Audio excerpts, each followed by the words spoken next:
episode of my Small YouTuber Christian series, How to Make YouTube Thumbnails. In this video, I will teach you how to make YouTube thumbnails for your YouTube videos. And I have already a pre-recorded tutorial just for you. So please stay tuned in until the end of this video. And if there's something you would like me to help you, please leave a comment down here. I'll be glad to assist you. Jam-ster here. I perspire to inspire, not to expire.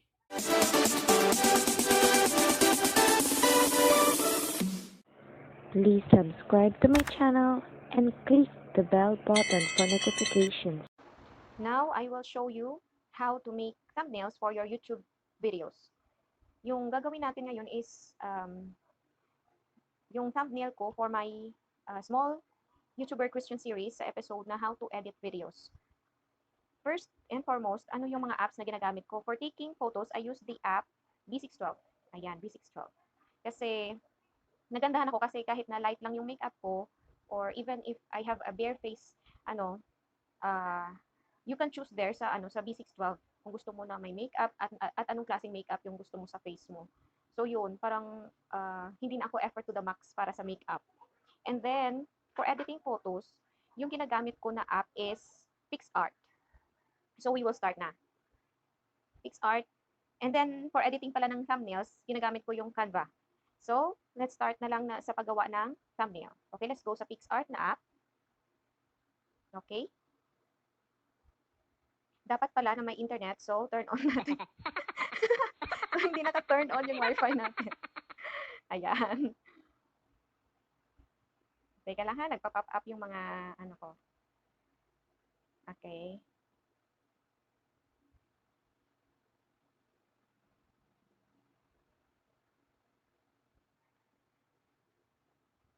Then, so let's go sa sa plus sign na ito. And then you can choose na ng photos na gusto mong gamitin for your thumbnail. So marami na akong na-i-take na photos. So may nakita na ako kanina na gusto kong gawing saan ba 'yun? Gawing thumbnail. Teka lang. Heto na lang. Yan. So, usually sa akin, I just use the cutout. Depende sa inyo kung anong gusto nyo. Kasi actually, this PicsArt, maraming tools, tapos may mga effects, tapos gusto mo, if yung itsura mo, gusto mo pang i-beautify, merong kang pagpipilian stickers, cutout, text, if you want to add something na photo, ayan, marami pa. Kita mo naman dyan sa baba, may border, ayan, marami dyan. Pero sa akin, mostly lang na ginagamit ko sa PicsArt is cutout. I just want to cut it out. Ayan. Just choose person. Kung mag-select ka, it's either you can select the outline, yung gusto mo, ikaw lang yung mag-free, maglagay ng, ng form, kung saan yung i-cut out mo. Pero dito sa akin, I use person. Tapos may other choices pa yun kanina, yung face, etc. Kung ano gusto mong i-cut out. Okay, here, so makikita mo may restore sa baba, mayroong erase. Tapos, preview ito, kung gusto mo lang makita kung anong kinalabasan ng cutout mo. Okay, so makikita mo yung hand ko. Okay? May siya, parang may hole. Okay? Lagyan lang natin, restore lang natin yan. So, i-lower natin lang yung size para hindi siya kalat. Ayan. And you can choose the hardness. Hardness actually, if you want it thicker or medyo manipis lang yung pagka cut out niya. Ayan. Wait ando natin kasi sorry, hindi ko na off yung notifications ko. So, may nagpa-pop up na mga messenger. Okay? Is it?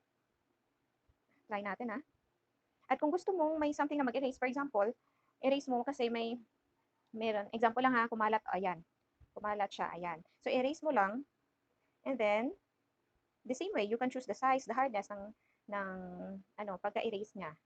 If you want it lighter or sobrang erase, ganyan. Yan. Okay? So, preview natin. Yun. Okay na ba? Pwede na.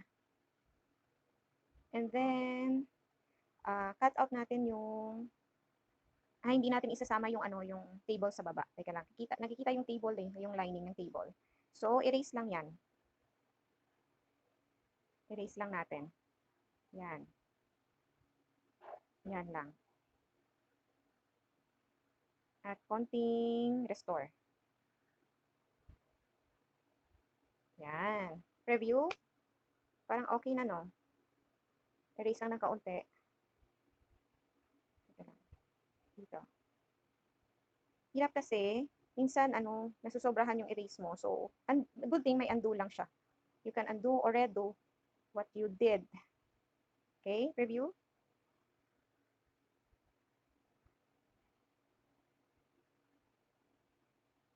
Yan. Okay? Hindi naman ako masyadong perfectionist. Para sa akin, okay na to. Okay, let's save it. Makita mo dyan sa taas, may save na option. Yan. So, if you want it na may border, minsan may border ako, minsan wala. Depende kung saan yung mas maganda. Ayan. Kung gusto mong may border. Thickness, ayan. O gusto mong mababa lang yung thickness niya. You can choose the color of your border if you'd like. Meron dito, ayan. Pwede din to. Di kaya medyo brighter, darker. But I like this. Let's try na ito yung gamitin ko. Okay, then, select yung check. Then, if okay ka na, you just click this downward direction na icon. Yan. So, na-save na sa photo gallery. So, punta naman tayo sa my Canva para mag-edit na ng thumbnail. Okay, sa Canva, what I like about Canva kasi marami kang pagpipilian.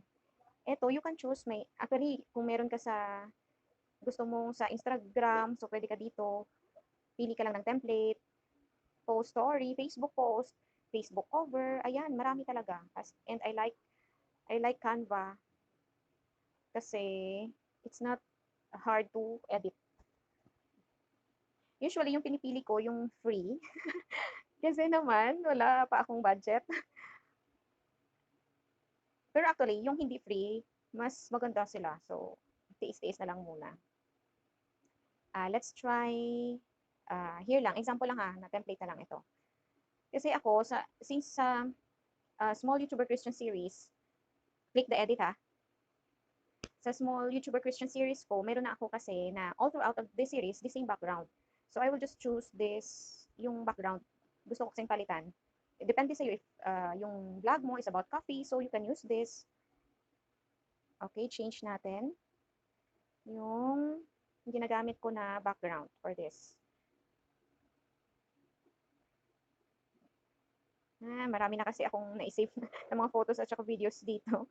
So, baka sa baba pa. Wait, ito. Yan. This is what I am using na background. And then, if yung kanina, yung sa PixArt natin, actually, teka lang nakita ko, you can also choose here sa Canva mismo, mga image. Ayan, ang gaganda nila. Ayan. Ganda yung pag-take ng photos. You can use this one para sa ano mo, background or any photo that you would like here. Okay? Ayun na. So, kanina, di ba? Meron tayong na-edit sa PixArt. So, here. Ay, sorry. You have to teka lang. Natin? Back muna. Undo natin. Sorry kasi yung andun sa stop button ng screen recording ko. So, na-stop ko yung pagre-record ko ng screen ko. So, here, if you want, eto kanina, yung background, no? So, if you want to add, just click the plus sign, add any photo that you like. And then, yung kanina, meron pa piliin dito, it's either text, image, video, sticker, na gusto mo i-add, illustration, template, logos page. But I will just show you yung kadalasan ko na ginagamit. So, I will add an image.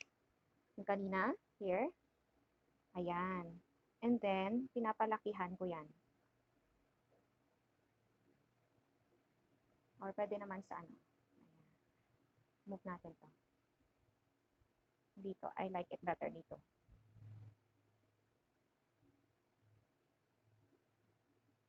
And then, this one, the text, kasi andyan ano.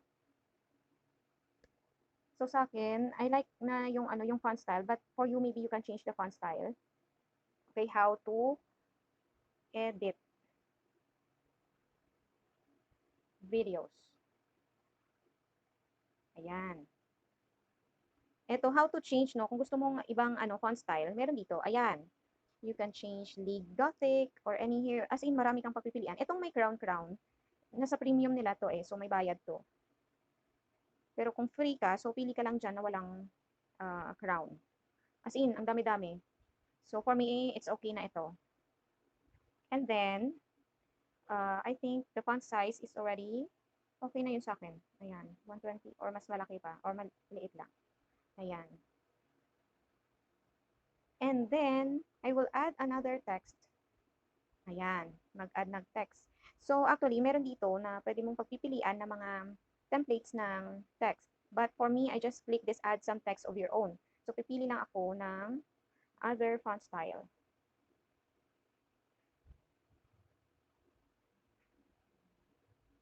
Ito, try natin. Click ko. Ayan, small YouTuber. Christian series. Ayan lang kasimple.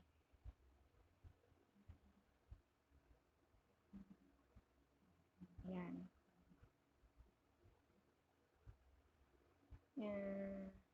I think okay na to.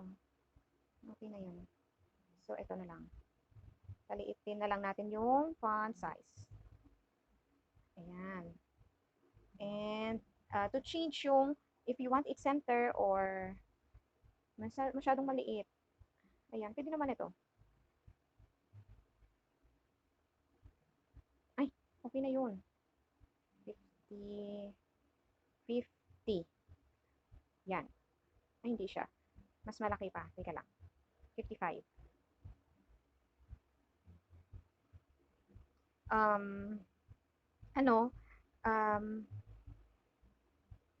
Small YouTuber Christian series. Ayan, para sa akin okay na. So, sa thumbnails, actually, I like it na simple. It's up to you if you want. But make the thumbnails catchy. Yung, yung ma-attract agad yung attention ng tao sa thumbnail. Kasi ito yung una nilang makikita, not your videos na hindi ka agad mag-replay yan. So, ito yung makikita nila muna. So, make it catchy and make it clear na once makikita nila, maintindihan nila agad yung message na gusto mong ipahayag sa kanila. Sa akin, I don't like so many, maraming maraming, na parang magulo, na maraming mga nilalagay.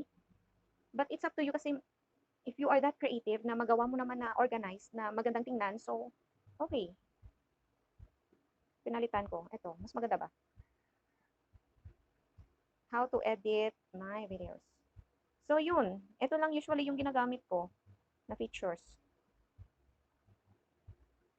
Yan. So, after that, the same thing, you just have to, either if you want it, actually, ito yung, yung pataas, i-upload mo mismo sa may Canva na makikita yung, yung sa homepage mo, yung ginawa mo. Ito, masisave sa gallery mo. Yan. If you're done, so, preparing the design. So, na-save na yung design ko. So, I will just go back. Tingnan natin sa gallery. Ayan, na-save na yan. Yun. Ito. Ayan. Ito na yung thumbnail ko. So, okay. Hope this helps. Please don't forget to subscribe to my channel.